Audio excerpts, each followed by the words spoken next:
sorry, my bad. I should not have went off script. I'm going to get in big trouble for this. Sorry, we've got a number of volunteers who have the link to find your Conservative candidate.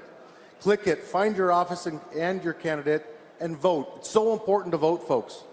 And if everyone in this incredible crowd, this is important, if everyone in this incredible crowd shares a post or a picture saying you have voted or plan to vote for your strong Conservative candidate, think of the impact of a crowd size like this can have on your friends and neighbors. And so, friends, in just a few minutes, I will be honored to invite up our first guest speaker. Thank you so much. This has been an amazing crowd.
This evening to introduce not only a friend of mine that I met about 6 years ago on the campaign trail, and ironically, this gentleman is with IBEW, International Brotherhood of Electrical Workers, and right? And when they reached out to our office, they didn't only come to my office, but they sat in my office. And they said, Chris, here's what we need, along with the great Carpenters Union as well. Carpenters Union here as well? Yeah, the Carpenters.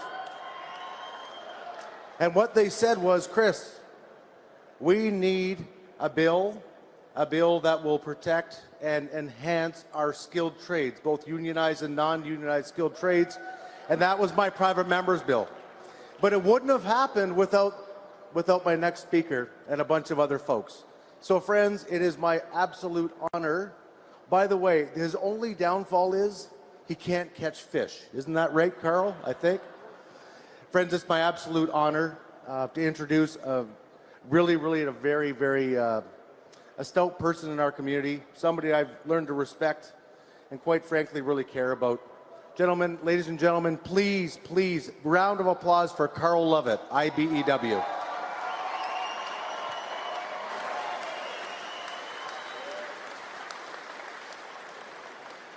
So let me start by saying this.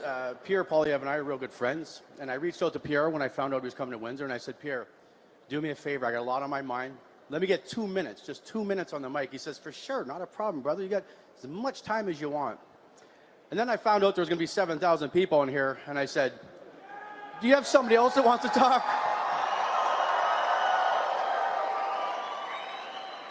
I mean, look at this. This here reminds me like a Super Bowl halftime show right now. Look at the people in the room. This is crazy. Unbelievable. So listen, I'm not a public speaker. I'm a union tradesman. So if I mess things up, do me a favor. Don't throw the eggs at me. We know the price of food now that the Liberals gave to us.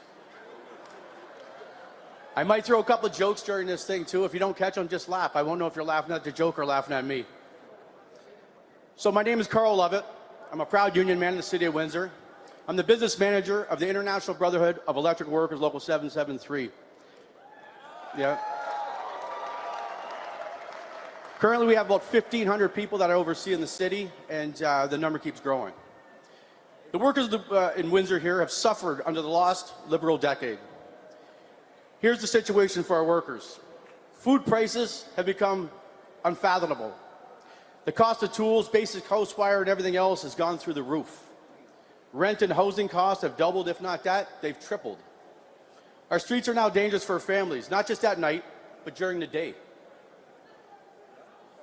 Working women are now forced to work multiple jobs to help their families survive. The number of temporary foreign workers, that's skyrocketed also. When I'm seeing layoffs in my industry, and they keep coming, we know there's a problem. There's some billboards around the city touting about the 2,500 new automotive jobs that are coming here. But at the same time, the federal government, the federal Liberal government, are bringing in thousands of foreign workers to displace us Canadians all the time. In saying that, you know why it's so hard for our young men and women out here to find jobs? Because they're being displaced by these temporary foreign workers that we don't need in Canada.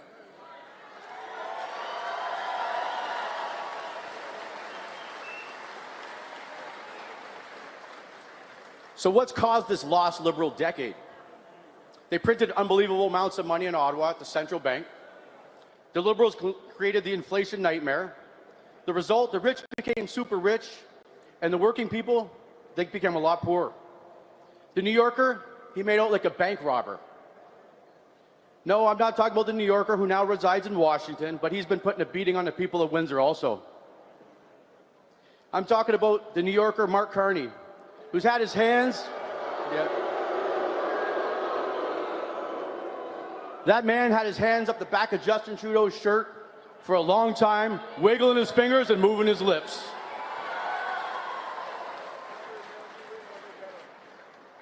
Mark Carney's moved one of Canada's largest companies to his home in New York, just months before he became Prime Minister. Imagine that. That's right, he's not the Prime Minister. And what kind of company was it that he moved? It was Canada's largest asset company. We all know the people holding those assets, billions in assets. They got mega rich from Canadian inflation, and Carney, he himself made hundreds of millions of dollars off the deal. Yeah. And Justin Trudeau, we know he's not smart. He's not smart at all. If he was, he wouldn't have those people around him. Mark Carney was pulling all the strings, but why? Because Mark Carney was profiting big time from inflated assets all off the back of you Canadian workers. And Carney swiftly moved his company to New York as soon as Trump became the president. 1 second, my phone's vibrating. Pierre always says don't answer the phone while I'm up here. Hello? Carl, who's this? Mark? Where are you at? I'm at a rally. Who's this? No, I don't need a bike. What are you talking about? I bet you did get a good deal. Some guy named Mark called me and he said he's down in Bermuda right now at a bike shop. I don't know. The final thing he said, I don't know if he said he got a deal or if it was a steal. Mark Carney also failed to pay $5 billion in Canadian taxes by hiding his company's assets in Bermuda above what? The bike shop. Hard to believe, eh? That information comes from Canada's NDP, or at least who's left of them, because the irony is Mark Carney's eaten all those people alive. Even the mayor of Lima has warned Canadians not to vote for Mark Carney. And why? For ripping him off. The poorest of the poor people in Peru, that's who he ripped off. Listen, there are countless other outrageous examples proving that Mark Carney doesn't give a damn about the Canadian working man. And now as Prime Minister, which he's not, Carney is promising to put carbon tax and tariff on the auto industry. It's another rip-off scheme. That's right. We're getting punched by Trump on one side of the border, and Carney plans to punch us on this side of the border also, pretending it's all about climate change. And now he's made millions off the workers' back. He wants more than money. He wants more power. He wants all of the power to do whatever he wants to do. Mark Carney cannot be trusted with this power. Mark Carney cannot be trusted to protect workers. Mark Carney's in it for himself. And when he loses this election,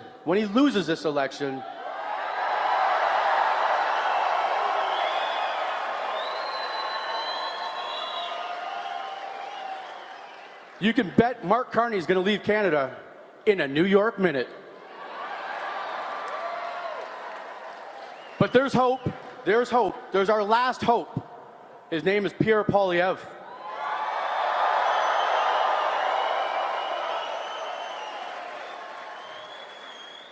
Pierre's the only hope for Canadian workers. You see, Mark Carney fooled Justin Trudeau, and we can't let him keep fooling us Canadians. Local 773, which I represent, knows Pierre Poilievre very well. And we can proudly tell you that Pierre has our back. Pierre's been putting Canadian people to work, and Canadian workers first. Local 773 began working with Pierre Poilievre and the Conservative Member of Parliament, Chris Lewis, some years ago when it became all too clear that the Liberal Party had zero interest in helping out us workers. Upon winning leadership of the party, Pierre made Local 773 his very first priority. He came to my union hall. Pierre made the Local 773 visiting our training center, and he met all our workers. And he made a pledge to me. He's not going to turn his back on us, and I believe him.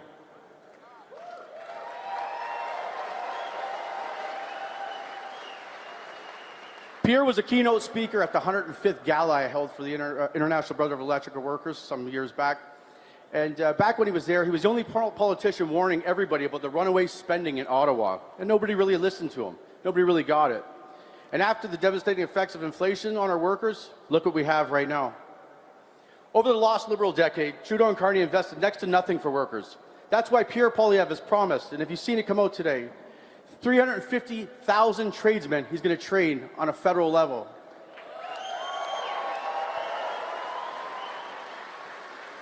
That's a full 10-fold increase in federal union training dollars. $1 billion over 4 years. Pierre wants to invest in us. Pierre wants to invest in Canadian workers, and Pierre wants to see the best for workers. Canada first for a change. This is why I can proudly say that the apprentices and journeymen of the International Brotherhood of Electric Workers, Local 773, endorse Pierre Poilievre to be our next Prime Minister.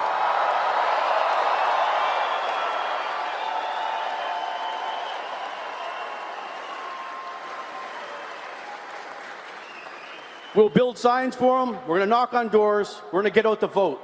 For our hope, for our champion, for the next Prime Minister of Canada, Pierre Poilievre.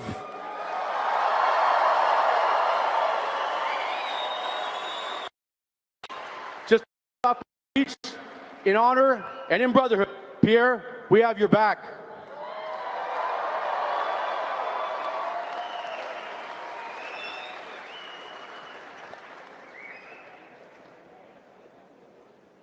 Okay, I'll keep talking.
Good evening, everyone. I'm Kathy Borelli. I am the candidate for Windsor Tecumseh Lakeshore.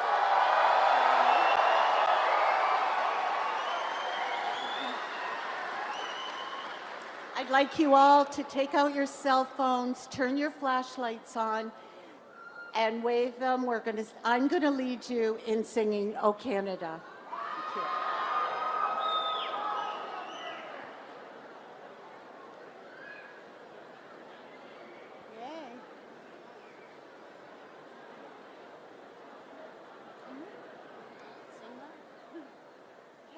O Canada, our home and native land, through grace and love, in our sons of men, with glory unceasing, a true song and free.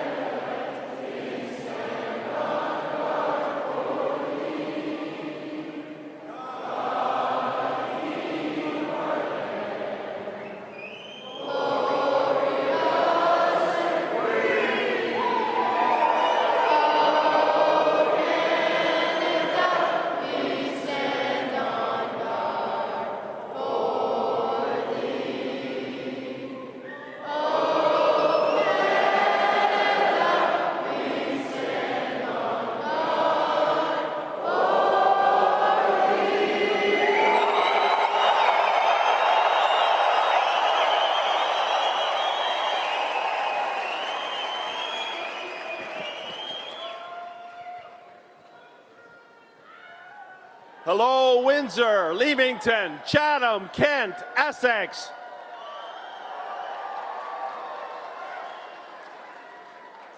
I'm Dave Epp, the incumbent MP and candidate for Chatham, Kent, Leamington. And I've got an important question for you.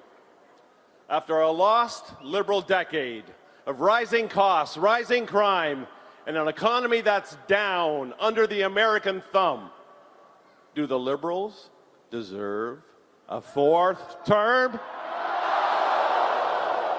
Is it time to put Canada first for a change?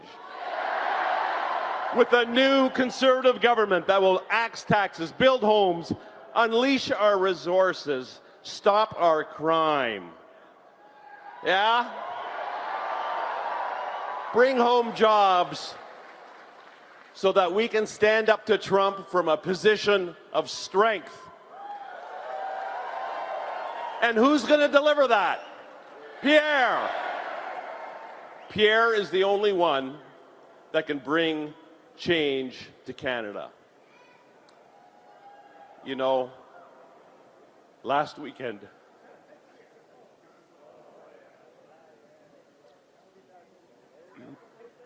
I celebrated my 40th anniversary.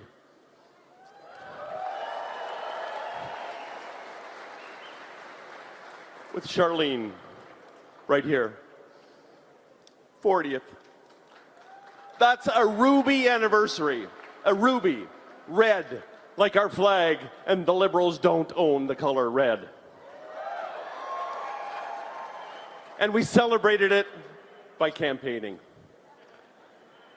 But that's my job. My job here tonight is to introduce another wonderful woman. I have the pleasure of introducing Anita Poilievre. Here, here.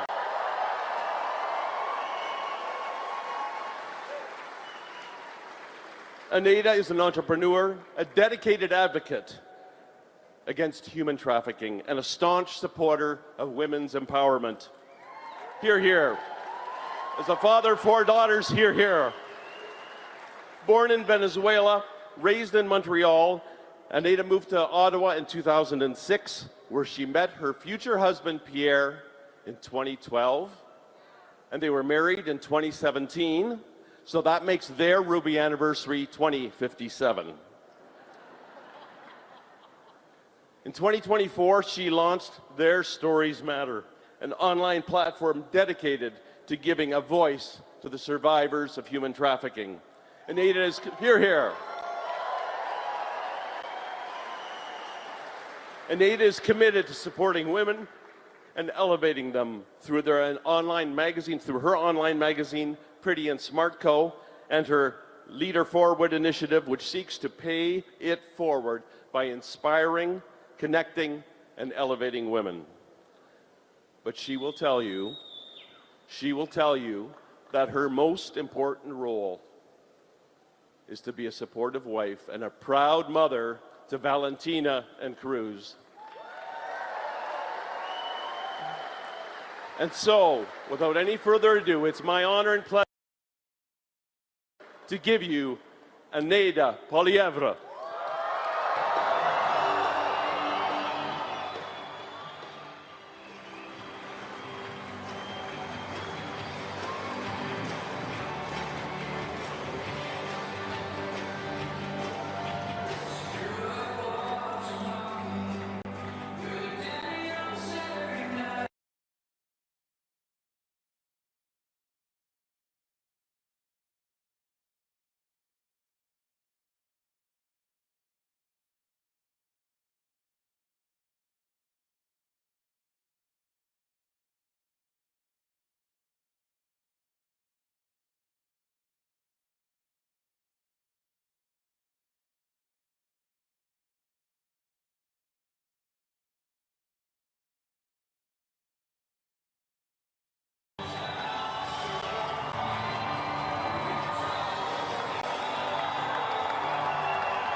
Who's ready to bring it home? Hello, Windsor. Here we are.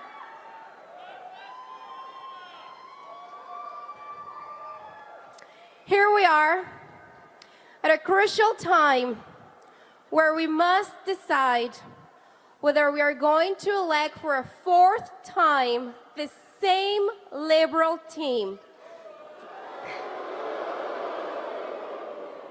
The same Liberal team that has weakened our economy, left us with unaffordable housing, rising crime, and vulnerable in the face of the threats of Donald Trump? Or are we going to elect a conservative government who's going to put Canada first for a change?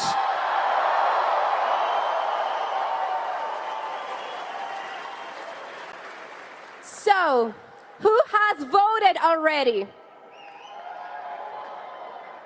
You have to get out and vote, everybody. That's the only way that we can put Canada first for a change.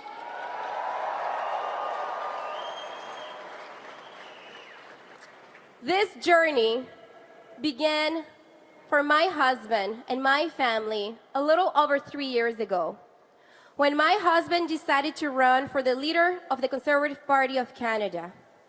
And ever since, he has been traveling from coast to coast to coast so that he can step away from the Ottawa bubble in the elite, go on the ground, and to hear Canadians directly. Boy, oh boy, did they share their struggle with us. So what we truly really need is a government and a leader of the people, by the people.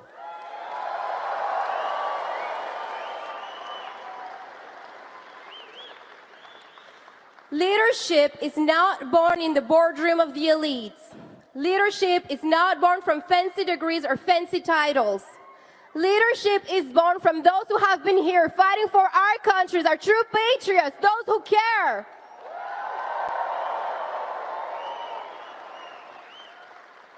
So yes, my husband has been right here at home, and he has been fighting with us, all of us, for way more than 3 years. He spent most of his adult life right here, fighting for our youth, our families, our seniors, to put Canada first and always.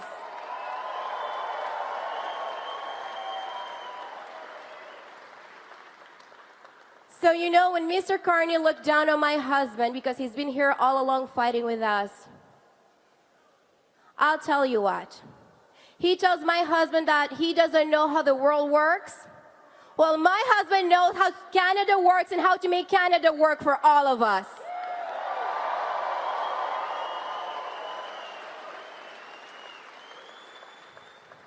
For Mr. Carney, the economy is about how he can get more for his personal investments. For my husband, the economy is about how can Canadians afford food and a house and a good life.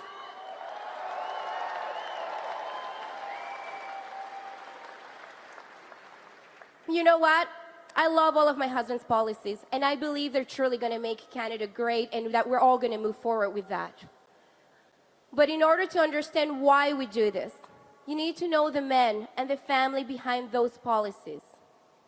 My husband, he was born in Calgary, and he was born from a teenage mother who gave him out for adoption to 2 school teachers, Dawn and Marlene. They worked really hard, and they lived paycheck to paycheck. They worked really hard, and nothing was handed out to my husband. He had to fight for everything. I was born in Caracas, Venezuela. There's some of you here. I was born in Caracas, Venezuela, and my family immigrated here when I was 8 years old in 1995. We moved in the east end of Montreal in a working-class neighborhood. It was 6 of us in a very, very small 3-bedroom apartment. My father's first job was to pick up fruits and vegetables. Back home, he was a manager for a bank. He used to wear business suits every day. But when he came here, he traded all of that for secondhand suits and pick up fruits and vegetables. Later on, he had 3 jobs at minimum wage all at once. He would wake up at the crack of dawn, 5 a.m. to deliver newspapers. Then he would head to his second job that was making socks from 7 a.m. until 3 p.m. Later at night, he would come, grab a quick bite, and then go and clean offices in the evening, 5 to 9. 3 jobs, 1 day. All that so that he can feed his family.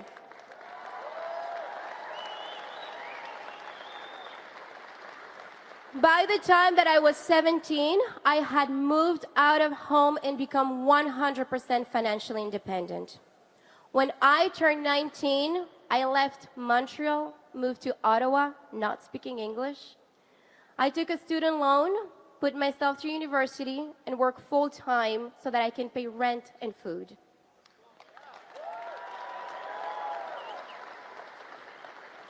And when I turned 25, I was working in the Senate, and I had saved enough money, $25,000, for a down payment for a little townhouse in the east end of Ottawa. I was still single. That was a few months before I met Pierre, so it's all mine.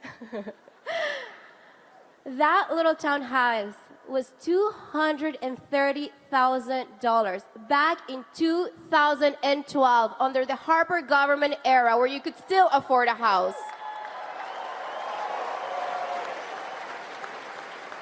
So ladies and gentlemen, that was the Canadian promise that if you come to this country, if you work hard, you can get ahead and you can live the Canadian dream. This is who we are, the Poilievres, and this is what we stand for. We are with you, and we need you with us. And that is why it is my pleasure to stand by my husband's side every single day of this campaign to fight with him to restore the Canadian promise. And it is my pleasure to share him with all of you. My husband, the next Prime Minister of Canada, Pierre Poilievre.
Thank you, Windsor.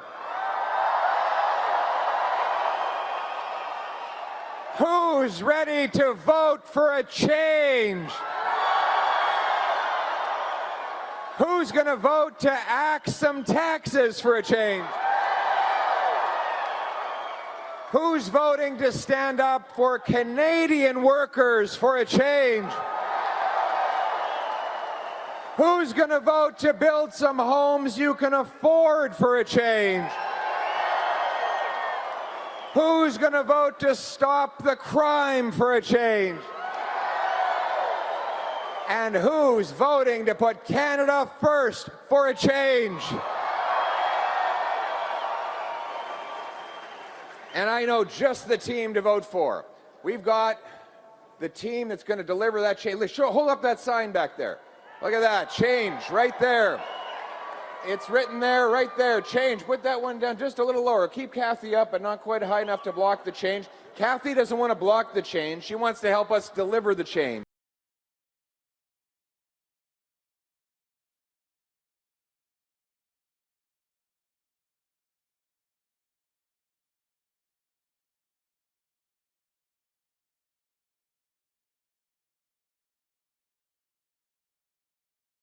Up, but not quite high enough to block the change. Kathy doesn't want to block the change. She wants to help us deliver the change.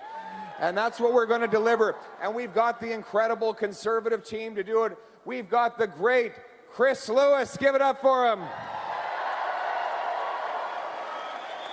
Harbinder Gill. Kathy Borelli.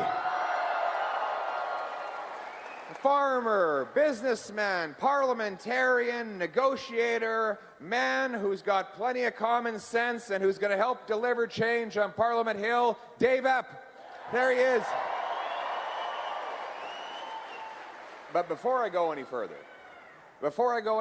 I have to take a moment to celebrate one of the great citizens of Windsor. We have here the local leader, the business manager of the IBEW Local 773, Carl Lovett. What a great speech. This is a shocking endorsement coming from the electricians. Okay, all right, I thought it was good. Dad joke. I've got 2 kids now. I'm allowed to tell those jokes. Just one. My wife says I'm only allowed to tell one every speech. But you know, I remember when I met Carl. I drove over to the IBW local, and when I got there, there was a sign that said, "Only Canadian-made cars allowed on the lot." And he's warned me that you got to be careful you don't get a flat tire if you're not driving a Canadian-made car on his lot. He's a very patriotic guy. We sat down and talked, and the first thing he wanted to talk about was not politics, not policy. He wanted to talk to me about hunting.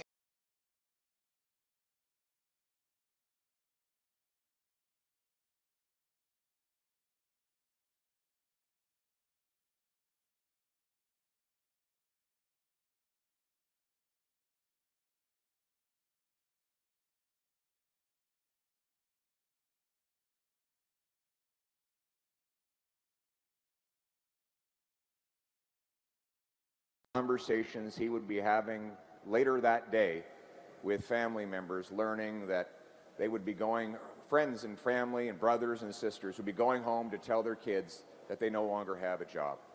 Now, let's start with the obvious fact that the destructive tariffs of Donald Trump are utterly unacceptable and wrong, and we will fight back against them.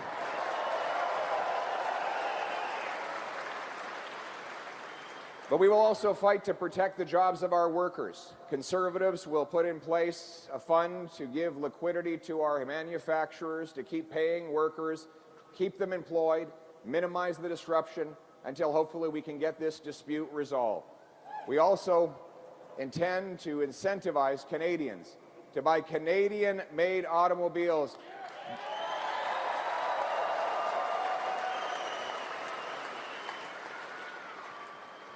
And that's why I'm pleased to announce that as Prime Minister, for as long as these tariffs are in place, there will be no federal sales tax on Canadian-made cars and trucks.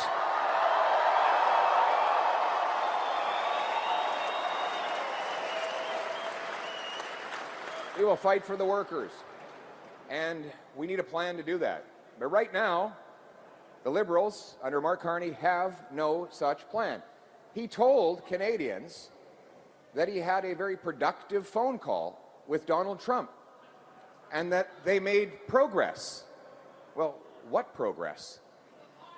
Just days after this productive call, Trump actually increased tariffs on Canada, and then a few weeks later, he paused the tariffs on almost every country in the world except Canada. Now, to be clear, I'm not blaming Mr. Carney for Mr. Trump's wrong-headed tariffs. Nobody can control what President Trump does. But that's exactly the point. Mark Carney is running on the false promise that somehow he can magically handle Trump or control him into doing what he wants, when it's precisely the opposite is the case. Obviously, we will fight to get an end to the tariffs while protecting our sovereignty, starting on day one. But we must focus on what we can control in this country. And what we can control is reversing the disastrous liberal economic policies that put us in this position of weakness in the first place.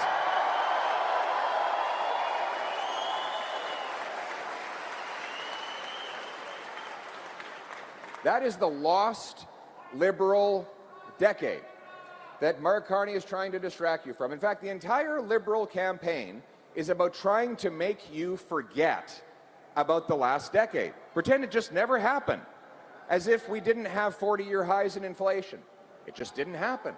As if that we didn't see food prices rise 37% faster in Canada than they did in the United States under that lost Liberal decade. Make you forget that housing costs have doubled in Canada, rising faster than in any other G7 country, that it costs 50% more for a home on the Canadian side of the border than on the US side, and that you can actually buy a castle in Sweden for a lower price than a mid-size house in Kitchener. They want you to forget that Canada has had the worst growth in the G7, the worst household debt in that same group of nations, that our economy has been shrinking for a decade in per capita terms, all before the Trump tariffs kicked in. They want you to forget that $500 billion of our investment dollars have fled south, and they want you to forget that all of these economic failures happened while Mark Carney was acting as Justin Trudeau's economic advisor. Now, the same Liberal MPs, same Liberal ministers, same Liberal strategists are trying to get you to elect them to a fourth term in power. My friends, after the lost Liberal decade of rising costs and crime, we cannot afford a fourth term. We need a change in government with a Conservative Party that will put Canada first for a change.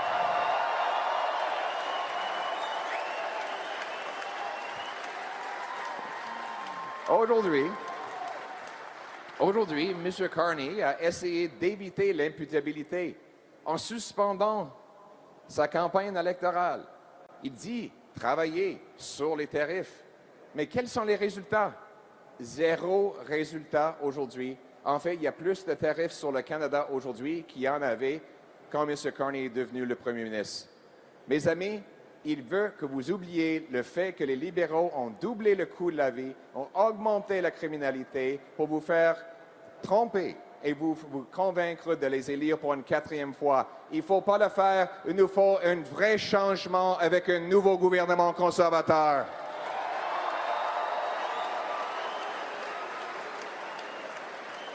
My friends, we need a plan to put our country first, to get us back on top. Look at this young guy over here. How old is he? Right on Dad's shoulder. Young, he's too young to vote, unfortunately. Look at this incredible kid. We got kids from all ages. He just popped up. We got some more kids over here. It's their future that we're fighting for, isn't it?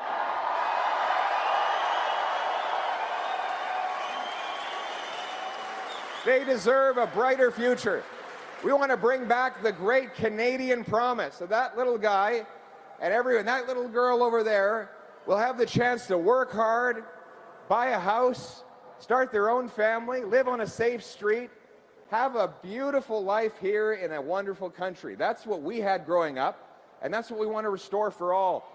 But that means bringing it home. You know, we were chanting the Bring It Home slogan. It is meaningful, that slogan. It means two things. It means bringing back our jobs to this country, and it means that you bring home more of each dollar you earn so that hard work once again pays off. That's what it means.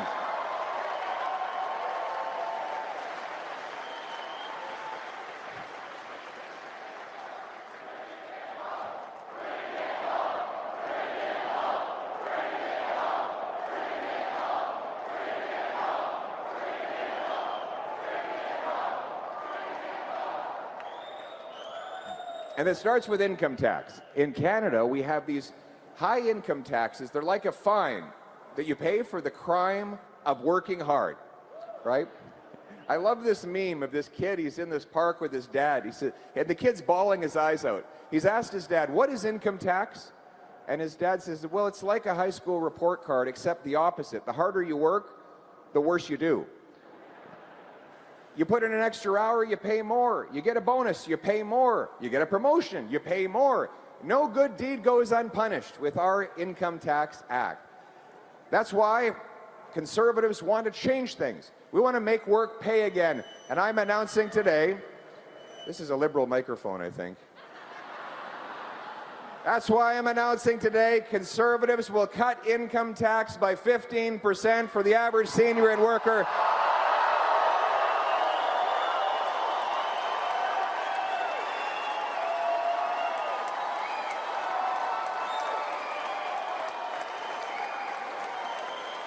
So you keep more of each dollar you earn, and hard work actually pays off for a change.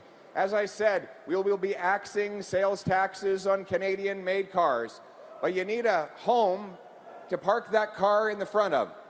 And right now, housing costs are among the most expensive in the world here in Canada. Are they pricey in Windsor? They've gone through the roof, but there's no roof because there's no house you can afford. So why is that? Well, the answer is because bureaucracy blocks home building, and politicians tax the purchase of a house. 1/3 of the cost of every new home in Ontario today is direct taxes. Sales taxes, land transfer taxes. We have also these development charges, which are effectively municipal taxes. Then there's the delays. It takes 7 years to get a building permit, 3 times as long as it does in the US or the UK. All of those delays bring costs, and those costs go to the home buyer. And that's why it's almost twice as expensive in many border towns to buy a house than it is on the south side, or in this case, it's not the south side, but you get my point, on the American side of the border. So we have to tackle the problem. And that's why I will lead the charge in slashing bureaucracy and taxes on homes. We will eliminate the GST on new homes of under $1.3 million.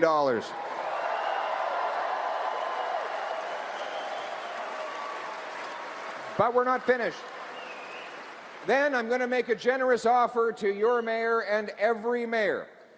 I will pay half the cost of any reduction they make in their home building taxes, up to 50 grand. So let's put it this way. Imagine you cut the GST by 50 grand on a home, you cut municipal taxes by another 50 grand on a home, all of a sudden you have $100,000 less tax on a new home. That'll cause more home building and more affordable homes for you to buy.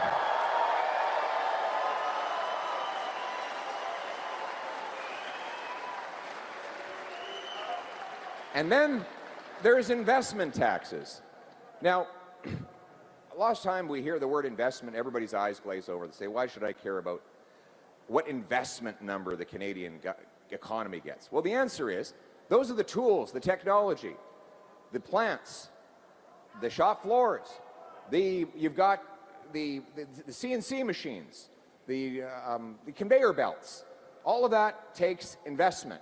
And without those machines, we don't have paychecks. Well, the Liberals have raised taxes on investment and driven $500 billion of that investment south because capital goes where capital grows. Now, it's funny, they thought they were going to win over a lot of union workers when they raised capital gains tax. They didn't realize that tradesmen actually like to buy homes, fix them up, beautify them, make them better, and then sell them off to a deserving family as part of a living, and they have to pay capital gains tax for that good deed. So a lot of small business people get hammered with it as well. And that locks in investment and locks down our economy. That's why I want to bring the money home. And so I've announced the Canada First reinvestment tax cut. Zero capital gains tax if you reinvest the money here in Canada.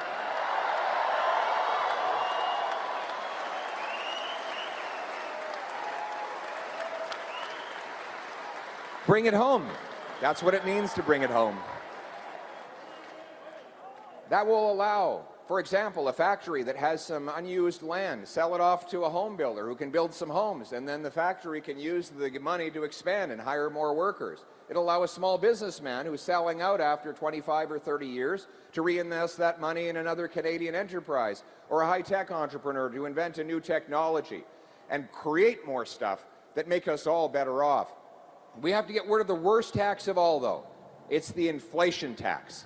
The inflation tax happens when the government prints money to pay for out-of-control spending, and you pay the bill through higher costs for everything. Geez, it sounds like a helicopter's landing on the roof or something. What's that? I think it's just the audio machine, so nobody has to freak out. But anyway, listen, like I said, it's a Liberal microphone, it's a Liberal speaker system, but we're going to talk right through it. The reality is, we'll push right through it. The reality is the government has caused the worst inflation in 40 years as a result of increasing our money supply. This is bills, coins, and bank deposits from $1.8 trillion to $2.5 trillion, all to fund reckless deficits advised on Justin Trudeau by Mark Carney. Now, you might say, well, what's wrong with having all this extra money? Isn't money a good thing? Well, if there's stuff to buy with it. But if you increase the supply of money faster than the stuff that money buys, well, then you bid up the cost of everything. If you have an economy with 10 apples and $10, well, it's $1 an apple. If you double the number of dollars to 20, and you still only have 10 apples, you're not twice as rich. Each apple now costs twice as much. Now, the people who get that newly printed money first, those in the financial system, those with the contacts, they get rich because they get to spend and invest the money before it loses its value. But everyone else gets poor, and that's why your purchasing power goes down. You see, costs are not going up. The buying power of your money is going down. That is what inflation is. And it's all the result of massive overspending in Ottawa. We're going to end the overspending. We will cut bureaucracy, consultants, handouts to corporate insiders, foreign aid, and other waste so that we can bring our money home and bring inflation down.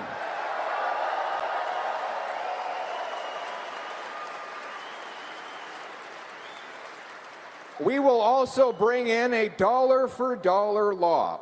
It will run our finances the way you run your household budget.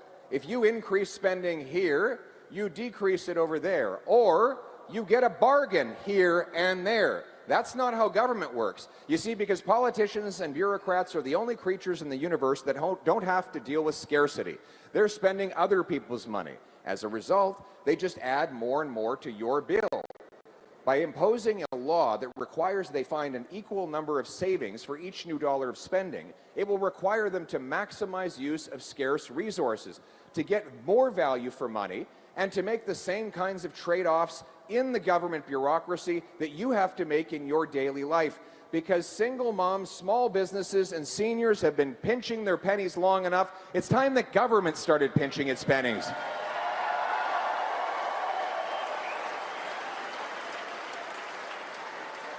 And so this election is really about the cost of living. Do we want a fourth Liberal term of rising costs and taxes? Or is it time to bring down the cost of living, protect your purchasing power, and lower your taxes for a change? You see, I like this. Let's bring it home. Let's axe the tax. Smart lady over there. Great sign. We've got some good signs. Very smart people in Windsor. We've got another axe to the tax sign. Fantastic. What else have we got? We've got jail, not bail. That's right. Excellent. Protect jobs. Change. Lots of change. Lots of people want change today, that's for sure. This guy has WTF on his shirt. WTF. I said that in the House of Commons, and the Speaker thought that I was being unparliamentary. I was just asking, where's the funds? Right? It's a pretty fair question.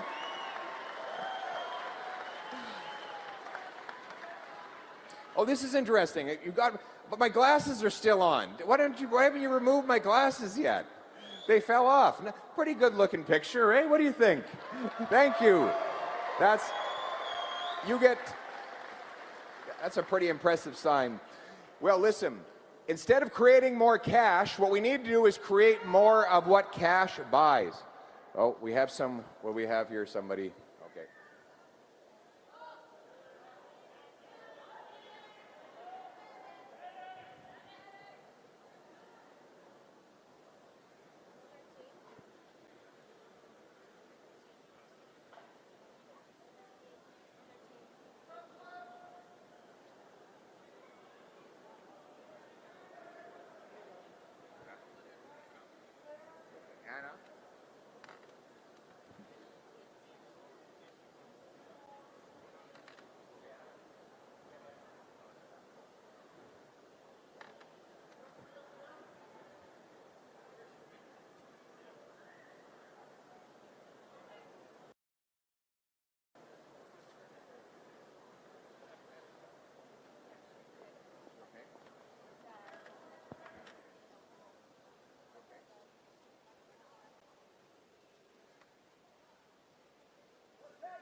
All right, everybody, she's going to be okay. Give her a round of applause.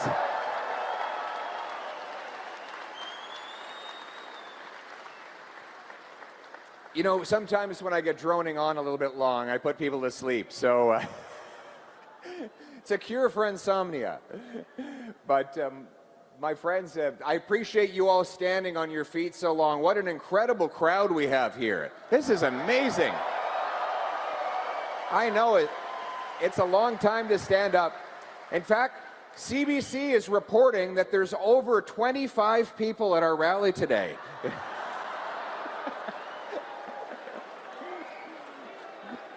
Numbers were never their strength. But numbers rule the universe, as Pythagoras said. And the numbers count. We need to bring home our investment dollars as well. That means unlocking our resources. And part of my Bring It Home plan is to repeal the No New Development Liberal Law C-69.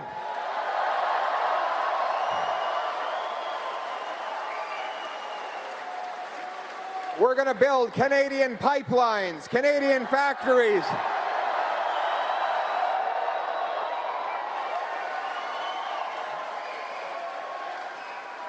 We're going to dig Canadian mines. We're going to build great Canadian can-do reactors with Canadian uranium powering them. And this is a big difference, because on the other side, Mark Carney wants to keep all of the same keep it in the ground extremism as his predecessor and protege, Justin Trudeau. Mr. Carney, he says he wants to keep C-69, the no development law, keep the energy cap that blocks our industry from producing more oil and gas while allowing the Americans, Venezuelans, and Saudis to produce as much as they want. He says that 80% of our oil will have to stay in the ground, which means that's like burying our biggest and most important financial asset. This is a great way to make us even more reliant on the Americans, but that's the choice in this election. Do you want, after a lost Liberal decade, to keep our wealth in the ground, block our resources, and depend on the Americans for a fourth Liberal term? Or do you want to unlock the power of Canadian energy, Canadian mines, Canadian steel, and bring it home?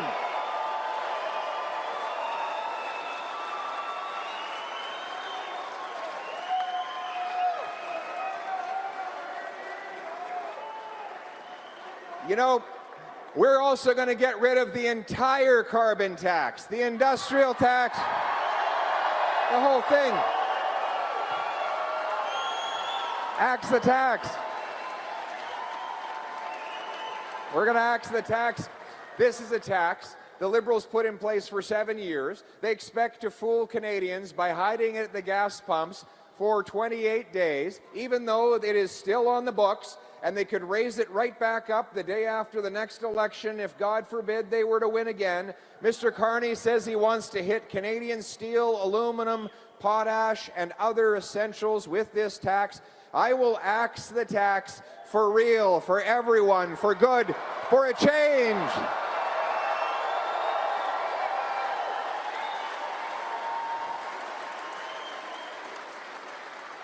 We will cut 25% of the rules and regulations that the Government of Canada imposes so that our small businesses spend less time filling out paperwork and more time hiring workers and serving customers.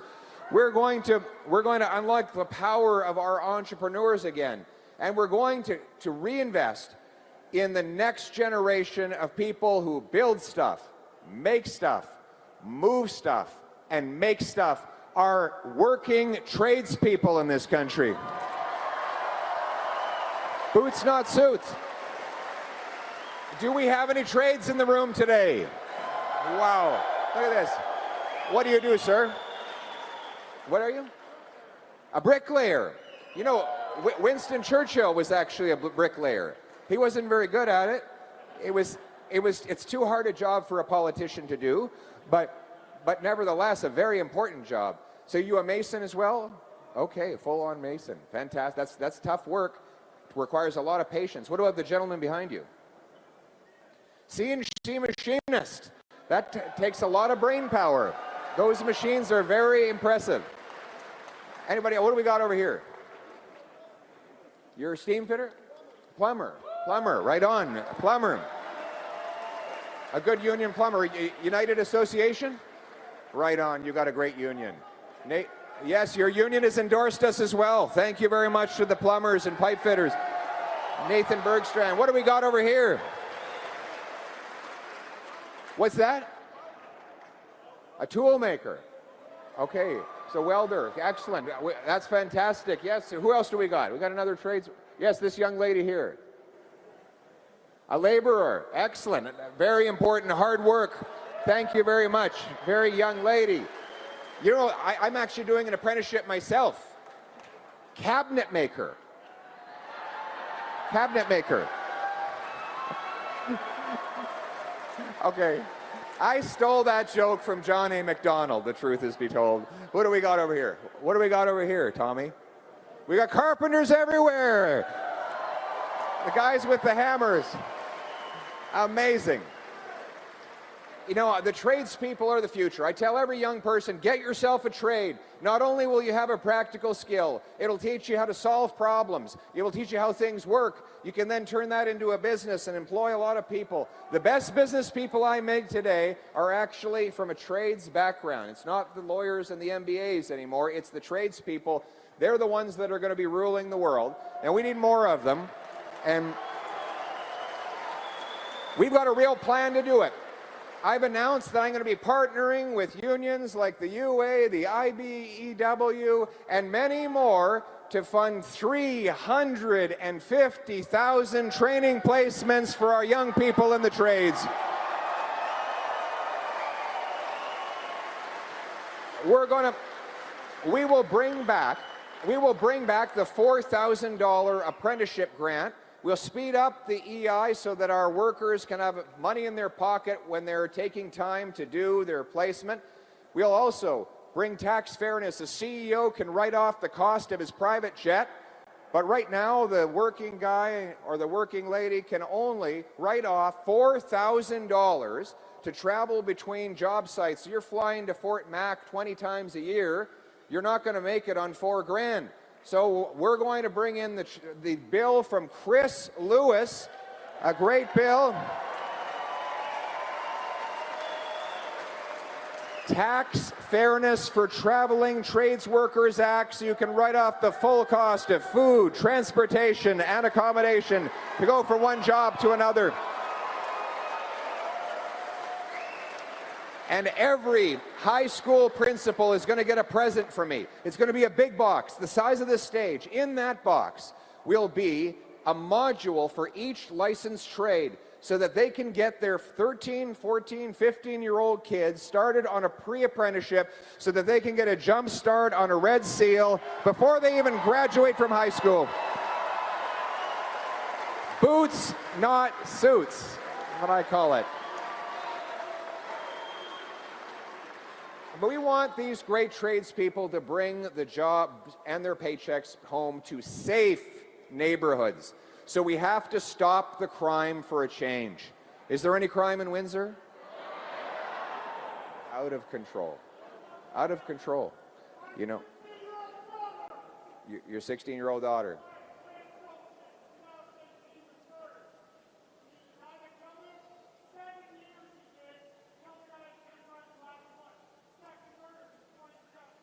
Wow.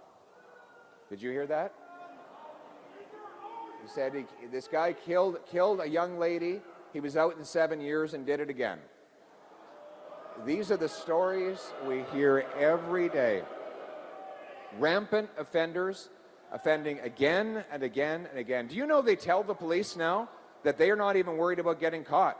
It's too much trouble to try and avoid getting caught, so they don't even bother with it. They get arrested and then they're released again. The good news is we don't actually have a lot of criminals in Canada. The bad news is they are very productive. The same 40 offenders had to be arrested 6,000 times in Vancouver. In Penticton, there's one guy named Levi. When he's out of jail, he raises the crime rate for the entire city. Everyone in Penticton knows this guy.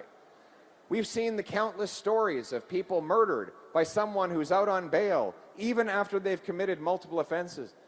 Women who are pleading with the system to keep their abuser behind bars, but they keep letting him out, and he comes back and reoffends and threatens the children.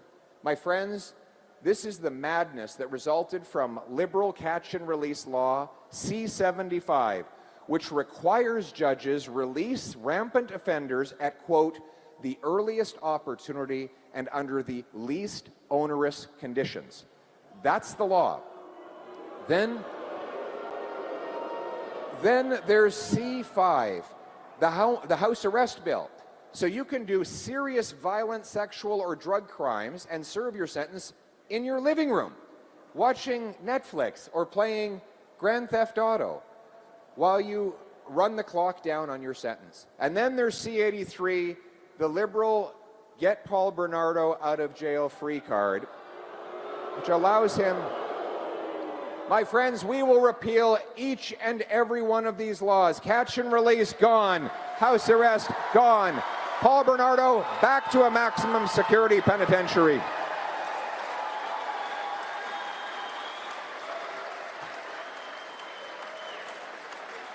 We will bring in mandatory life sentences for human traffickers and mass gun smugglers.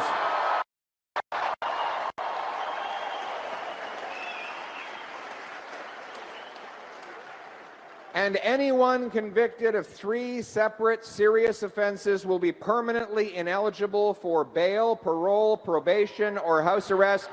3 strikes, and you're out. 3 strikes, you're out. And then there's the drugs. There's the drugs that have overtaken our communities. Fentanyl, methamphetamines, and countless others. These deadly drugs are worse than anything we ever knew. When I was a kid, we were terrified of heroin. Our parents told us to be absolutely terrified of heroin. Do you know fentanyl is 100 times more powerful than heroin? 2 milligrams of fentanyl can kill a human being. And yet, traffickers get out of jail after they sell kilograms of it. Then we have the government actually handing out opioids. They claim it's a safe supply. Well, if you get a safe supply of opioids from the government, then you won't overdose or die from a contamination, they say. The result has been that the dealers sell these government-funded drugs to kids at a discount and use the money to graduate up to fentanyl. And that has led to 50,000 deaths. My friends, these stories are tragic, and I hear them everywhere I go. Mothers and fathers telling me of their wonderful children. Some of them made one mistake, went to a party, had too much to drink, and took a single hit, which stopped their lungs. Others who got trapped because they took an opioid to relieve pain and never broke the addiction. Either way, the heartbreak is unbelievable. One man wrote me a letter saying that he held his wife's hand when she gave birth to their little baby boy. And then he held her hand 25 years later when the police knocked on the door to tell her that her boy had died of an overdose on a street corner. These stories have got to stop, and we have the plan to stop it. To start with, we will bring in mandatory life sentences for anyone caught marketing over 40 milligrams of fentanyl.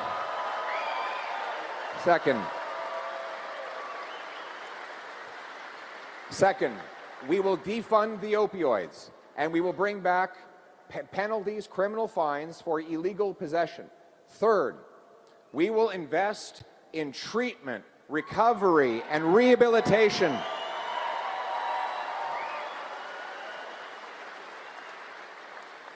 We will fund, we've lost 50,000 people to opioid overdoses. In honor of every single one of them, we will fund treatment for 50,000 Canadians to bring our loved ones home drug-free.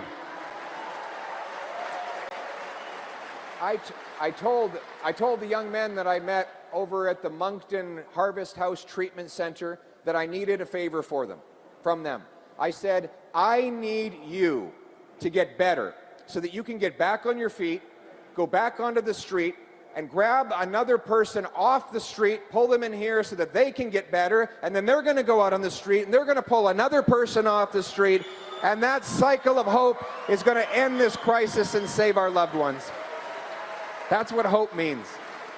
And then there's our border, which, 99% of shipping containers come and go uninspected in Canada. You wonder where the drugs, guns, stolen cars move through our border? It's in those shipping containers. We don't even allow CBSA to monitor the points between official ports of entry. So people can just walk or send drones over the border, breaking our laws and threatening our people. My friends, enough is enough. We're going to secure the border. We will bring in watchtowers along the duration of the border. We'll hire 2,000 frontline CBSA officers by cutting consultants and bureaucracy to pay for it. And we're going to have high-powered scanners that look into the shipping containers to intercept the contraband. And you know how we're going to pay for it all? In addition to cutting back on the wasteful back-office bureaucracy and consultants, we are also going to cut the wasteful multi-billion-dollar gun grab.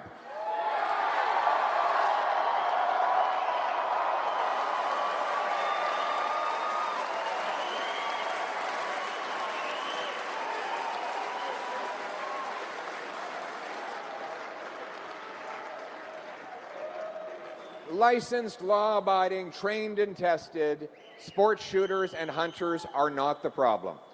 But Mark Carney and the Liberals, do we have any hunters in the room today? The Liberals will ban every single hunting rifle. Just the other day, Mark Carney re-announced Justin Trudeau's already broken promise on this file, promising to go after the lawful people, the ones who have already been vetted by the RCMP, have taken tests, are lawfully storing their property. He wants to waste billions of dollars and tens of thousands of police hours going around harassing Grandpa Joe, who has her hunting rifle. All the police think it's insane. The Toronto Police Association said this will make us less safe because they'll be spending their time going after the good guys instead of the bad guys. This misses the target, my friends. I will repeal C-21.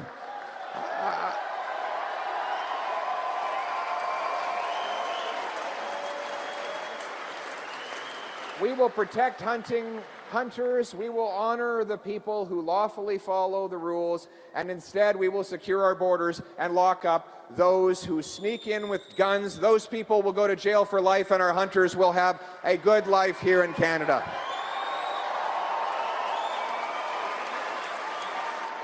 So the choice in the next election is, after the lost Liberal decade of rising crime, do we want to trust them with a fourth term, or is it time for a change with a new government that will protect licensed, law-abiding people and bring safety back to our streets for a change? But to make our country truly safe, we need to rebuild the Canadian Armed Forces.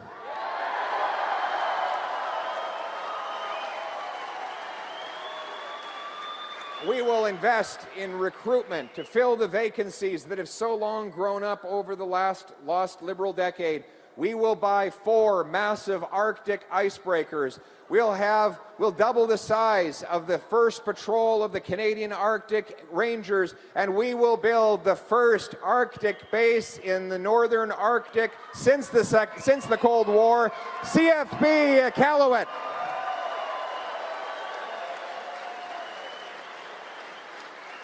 We're going to expand the cadets to give our young people mentorship under the guidance of military and ranger members who will teach them about punctuality, discipline, and countless other lessons that will apply as they learn to serve their country and prepare for the future. We will put our country first and unite our people by fixing the broken Liberal immigration system.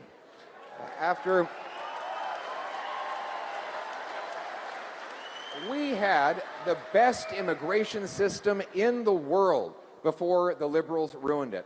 They took on this radical Century Initiative, which seeks to increase our population to over 100 million people. We've seen the results. Adding people 3 times faster than we add homes leaves people without a place to live. And it's not the fault of the people coming into the country. They're good folks. They just want a better life. It's the fault of the Liberal government that has let this system spin out of control. When I'm Prime Minister, God willing, if I'm given the privilege, we will fix this system. We will end the fraud in the international student program. We will stop allowing corporations to undermine wages by bringing in too many temporary foreign workers.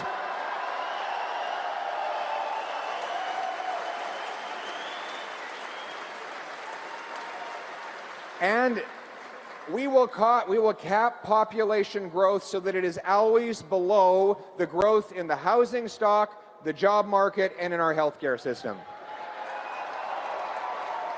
We will bring our people together again. We're going to unite around our common identity, my friends. We're going to rebuild our statues, raise our flags, put our Canadian heroes back in our passport. We're no longer going to apologize for being Canadian. We're going to stand up for this country, bring our money home, put our people back in charge of their lives. But the only way you will get this change is if you vote for it. Are you going to get out and vote? Are you going to tell all your friends and neighbors that they need to get out and vote? Because you're voting for hope, you're voting for change, you're voting for Canada to have a bright future again. We will be a nation that harvests its resources, trades from Canadian to Canadian, builds homes for its youth, secures its borders, protects its vulnerable, honors its history, rebuilds its military, and raises its flag. We are not a nation of tax collectors and toll masters, of gatekeepers and grandees, of rulers and rule makers. No, we are a nation of artists and adventurers, of entrepreneurs and explorers, of workers and warriors, of pioneers and patriots. What binds us together is the Canadian promise that anyone who works hard can get a great life.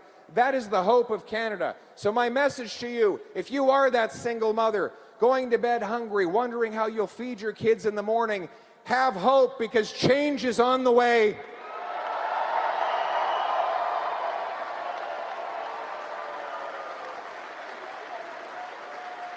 To the auto worker, the steel worker, the aluminum worker who's worried about losing your job, have hope, because change is on the way.